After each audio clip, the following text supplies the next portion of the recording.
When you went about, as he went about making this decision, was there any outside input beyond the family that was influential that maybe helped you make it? So I think, for me, being able to get feedback, of course we read a lot of the same stuff you guys are reading, but, I got an opportunity. I know some people and, I work for Nike, so obviously I can reach out to people in that business as well as just people that are coming up trying to, talk to them about being their agent or whatever. I think in my position, it was more about listening and getting as much information as I can. He's 20 years old, and of course he wants to go to the NBA, but I think we sat down and weighed school, NBA, and, I feel like he's ready. It's a process. Don't mean that it's the best decision or the worst. We all make tough decisions, but I told him whatever we decide to do, we're going all in, and we're going to do what we got to do to make sure he's prepared, which is I'm sorry. Do you think that anybody's input particularly resonated with him, and advice he got from a player or a coach?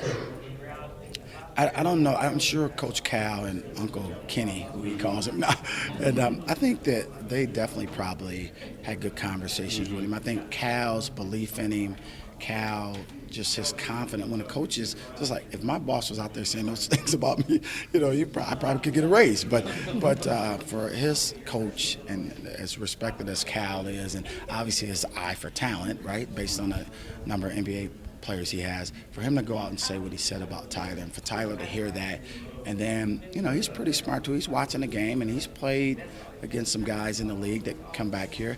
He's just confident in his game, and I don't think that his game I think translates to the NBA just as good as it did in college because of the size of the floor, because of the ability for people to finish better, the ability of people to shoot better. This game to me fits him exactly the way I thought Kentucky's game would fit him, having the people he had here.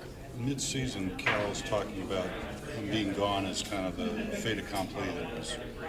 There was no turning back. Did that take you by surprise at all, or you kind of reached that decision? Well, no, it took me by surprise, but I've watched Cal enough to know that he's about his kids. He understands that you go to college to get a job, and education is important, but sometimes you get an opportunity to get the job before you're done, which Tyler is committed to coming back, obviously getting his degree, which is what we want him to do. But it was shocking when I heard it. I mean, surprised, but then it wasn't, because Cal wants the best for his kids, and him and Tyler could have been talking, and Tyler was like, man, I'm ready to go to the league, and he probably told him, you got to do this. But at the beginning, we told Tyler, leadership, defense, and winning.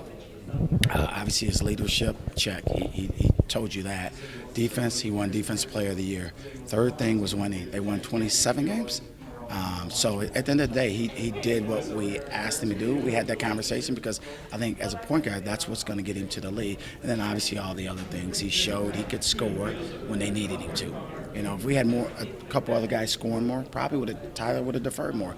But he understands the game enough to know if we're going to win 27 games, I probably need to help score a little more, and that's what he did. Johnson, you understand it takes hard work to get where you're trying to go, and it's not easy. You don't just land in the NBA. I think it's a process, and I think, whenever I talk to him, it's just, hey, it's not easy. And I can remember a story back when he was in 6th or 7th grade. The coach called me and said he wasn't doing something in practice, and we had a strong conversation about you got to practice better than you play, and the game will become easier. And I don't know if that triggered him to change, but I remember that. And he was young. It's no different than in high school.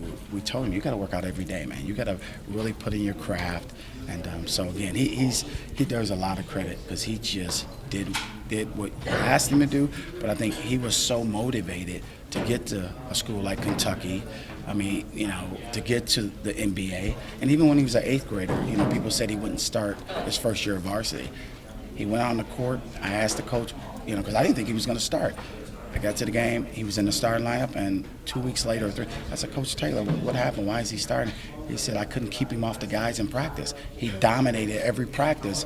And to me, that says a lot for who he is. And I think when you talk about his Kentucky practices, he was very strong and competed at the highest level.